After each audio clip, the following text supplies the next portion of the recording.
Good morning my dear students, this is your Subbarao sir. So మనం ఈ సెషన్లో ఏంటంటే ఇండియన్ పాలిటీకి సంబంధించి పాలిటీలో మెయిన్స్లో ఎలాంటి క్వశ్చన్స్ వస్తాయి, చాప్టర్ 2లో పాలిటీలో చాప్టర్ 2లో ఎలాంటి ప్రశ్నలు వస్తాయి, దానికి ఆన్సర్ ఎలా ఉండాలి. సో పాలిటీ అంటే ఈజీగా ఉంటుంది. అందరూ ఫస్ట్ వాళ్ళ ప్రిపరేషన్ పాలిటీతోనే స్టార్ట్ చేస్తారు, ఈవెన్ సివిల్ సర్వీసెస్ స్టూడెంట్స్ కూడా. సో పాలిటీలో కొంచెం మనం కాన్సన్ట్రేట్ చేస్తే, కొంచెం మనం కష్టపడగలిగి ఆ క్వశ్చన్ స్టైల్ అర్థం చేసుకోగలిగితే we can get more marks in polity point of view.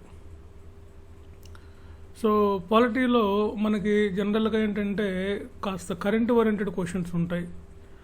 Direct questions కన్నా కూడా ఇండైరెక్ట్ క్వశ్చన్స్ ఎక్కువ రావడానికి అవకాశం ఉంది ఈ పాలిటీ గవర్నెన్స్ పాయింట్ ఆఫ్ వ్యూలో. సో యాజ్ యూజువల్గా జనరల్గా మనకి ఈ పాలిటీలో మేము ఇచ్చినటువంటి ఒక 10 క్వశ్చన్స్, ఈ 10 క్వశ్చన్స్ మీరు ఆన్సర్ కానీ రాయగలిగినట్లయితే మీరు ఎలాంటి ప్రశ్న ఇచ్చినా పాలిటీలో మీరు అటెంప్ట్ చేయగలుగుతారు. అది ఎంత ఇండైరెక్ట్ క్వశ్చన్ ఇచ్చినా, ఎంత డెప్త్కి వెళ్ళి ఇచ్చినా కానీ you can answer the questions. Okay, so that's why the polity is very very important. It is very easy but it's also very difficult also. So ఇది కొంచెం కష్టమైన పని కూడా, మనకు కొంచెం కష్టమైనది కూడా అనుకోవాలి. ఎందుకంటే క్వశ్చన్స్ కొన్ని లోతుగా కరెంటు అనాలిసిస్లో ఉంటాయి. అందుకని మీకు లేటెస్ట్ అమెండ్మెంట్స్ కానీ, కాన్స్టిట్యూషనల్ చేంజెస్ కానీ, లేటెస్ట్ కాన్స్టిట్యూషనల్ పాలసీస్ కానీ, అదేవిధంగా కేసెస్, రాజ్యాంగపరమైన కేసెస్ కానీ, వీటి మీద మీకు మంచి అవగాహన ఉండాలి. కొన్ని బేసిక్ ఆర్టికల్స్ మీద కూడా మీకు అవగాహన ఉండాలి. ఆర్టికల్స్ అంటే అన్ని బైహార్ట్ చేయాల్సిన అవసరం ఏం లేదు. సో ఏదైతే అవసరమో ఆ అవసరమైనటువంటి ఆర్టికల్స్ మీద మీకు కమాండ్ ఉండాలి. అప్పుడే మనం ఈ సివిల్ సర్వీసెస్లోనూ గ్రూప్ 1లోనూ సక్సెస్ అవుతాం. సో సివిల్స్కి గ్రూప్ 1కి almost all polity same to same ఉంటుంది. పెద్ద no difference between this 2 exams. So similarly both are same అనమాట, ఒకే విధంగా ఉంటాయి. సో చూడండి క్వశ్చన్స్. ఒకటి, ప్రాథమిక హక్కుల బేసిక్ క్వశ్చన్స్. ఇవన్నీ ప్రాథమిక హక్కుల స్వభావం, ముఖ్య లక్షణాలను గురించి క్లుప్తంగా రాయండి. ఇక్కడ nature and characteristics of fundamental rights అంటున్నాం. So it's very easy question, any one can easily attempt this question. Okay, 3వ భాగంలో మనకి 12 నుంచి 35వ ఆర్టికల్ వరకు మనకి రాజ్యాంగంలో ప్రాథమిక హక్కుల గురించి మనకి చెప్పడం జరిగింది. ఈ విధంగా మీరు రాయాలి. సో అంబేద్కర్ రాజ్యాంగంలోని ప్రాథమిక హక్కులను ఉద్దేశించి రాజ్యాంగంలో విశ్లేషణాత్మకంగా మరియు విమర్శనాత్మకంగా ప్రాథమిక హక్కులు నిలిచాయని చెప్పి ఆయన పేర్కొనడం జరిగింది. విశ్లేషణాత్మకంగా ఉన్నాయి, యాజ్ వెల్ యాజ్ క్రిటికల్గా కూడా ఉన్నాయి, విమర్శనాత్మకంగా కూడా ఉన్నాయి అని చెప్పడం జరిగింది. ప్రాథమిక హక్కుల యొక్క లక్షణాలు ఏంటి మీకు యాజ్ యూజువల్గా మీరు ప్రిలిమ్స్లో చదివి ఉంటారు. సో కాబట్టి ఆ లక్షణాలన్నీ కూడా మీరు ఇక్కడ రాసి, తర్వాత దాని యొక్క లక్షణాలు, స్వభావం, దాని యొక్క నేచర్ కూడా ఏంటో మీరు రాయాల్సి ఉంటుంది. Okay, right. కొన్ని కేసెస్ మీరు కూడా కోడ్ చేయాలి. నెక్స్ట్ క్వశ్చన్ చూడండి. ప్రాథమిక హక్కులకు గల ఉన్నటువంటి రాజ్యాంగపరమైనటువంటి రక్షణలు, కాన్స్టిట్యూషనల్ సేఫ్ గార్డ్స్ ఏంటి, రాజ్యాంగపరమైనటువంటి రక్షణలు ఏమున్నాయి ఈ ప్రాథమిక హక్కులు, ఫండమెంటల్ రైట్స్కి. Okay, right. సో మీరు యాజ్ యూజువల్గా ఇంట్రడక్షన్ మీరు ఇందాక రాసినట్లే రాయొచ్చు. సో ఆ కేసెస్ అన్నిటిని గురించి ఒక్కొక్క దానికి ఒక్కొక్క కేసు ఉంది, ఒక్కొక్క ఆర్టికల్కి ఒక్కొక్క కేసు ఉంటాయి. అవి కూడా లేటెస్ట్ కేసెస్ మీద మీరు ఫోకస్ చేస్తే ఇంకా మంచి మార్క్స్ వస్తాయి. Okay, right.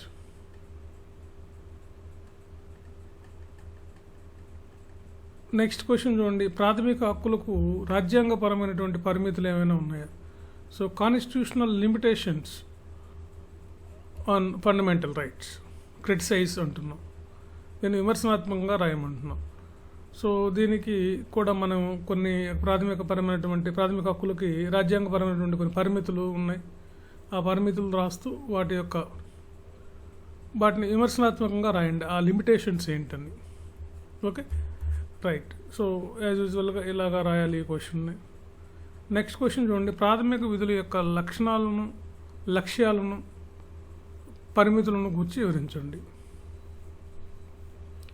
సో ప్రాథమిక హక్కులకు ఉన్న లక్ష్యాలు ఏంటి, వాటి యొక్క పరిమితులు ఏంటి? లక్ష్యాలు దాదాపుగా ఎలా మనకున్నాయి, వాటి యొక్క విధులు, లక్ష్యాలు, తర్వాత వాటి యొక్క పరిమితులు, లిమిటేషన్స్ ఏం పెట్టారు రాజ్యాంగపరంగా, మన రాజ్యాంగ నిర్మాతలు వీటికి లిమిటేషన్స్ ఏమి ఇచ్చారు. నెక్స్ట్ క్వశ్చన్ చూడండి, ప్రాథమిక హక్కులకు ఆదేశ సూత్రాలకు మధ్య గల భేదాలను విమర్శనాత్మకంగా రాయండి. The difference between fundamental rights and ఆదేశ సూత్రాలు, directive principles of state policies. So ఇట్లా మీరు టేబుల్ కూడా వేసుకోవచ్చు, నో ప్రాబ్లం. నెక్స్ట్ ఆదేశ సూత్రాలు అంటే ఏంటి, ఆదేశ సూత్రాల యొక్క ముఖ్య లక్షణాలను, విధులను. 3 స్టేట్మెంట్లు ఉన్నాయి, గమనించాలి మీరు. రాస్తే మీరు ఈ 3 స్టేట్మెంట్లు 3 క్వశ్చన్లుగా రావచ్చు.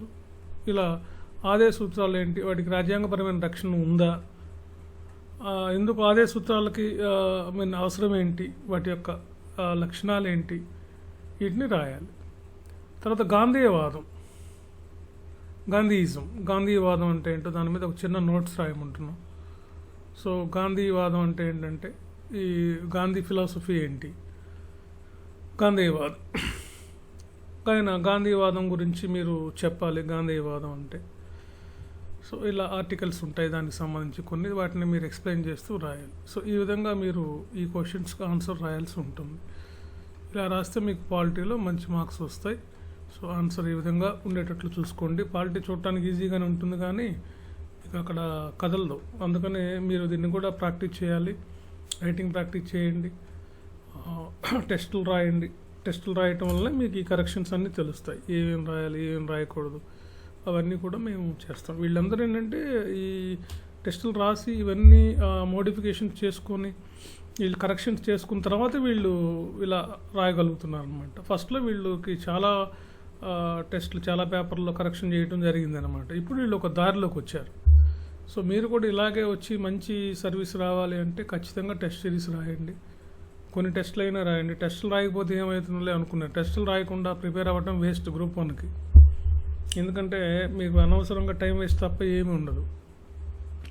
కొన్ని టెస్టులు అయినా రాయండి, మీ కాన్ఫిడెన్స్ లెవెల్స్ ఎలా ఉంటాయో మీకే అర్థమవుతుంది. కొన్ని ఒక్కొక్క పేపర్కి ఫస్ట్ ఒక యూనిట్కి రాసినా కానీ మీకు ఎంత కాన్ఫిడెన్స్ వస్తుంది, ఎలా రాయాలి, ఓహో ఇట్లానా అని చెప్పి మీకు ఒక ఐడియా వస్తుంది.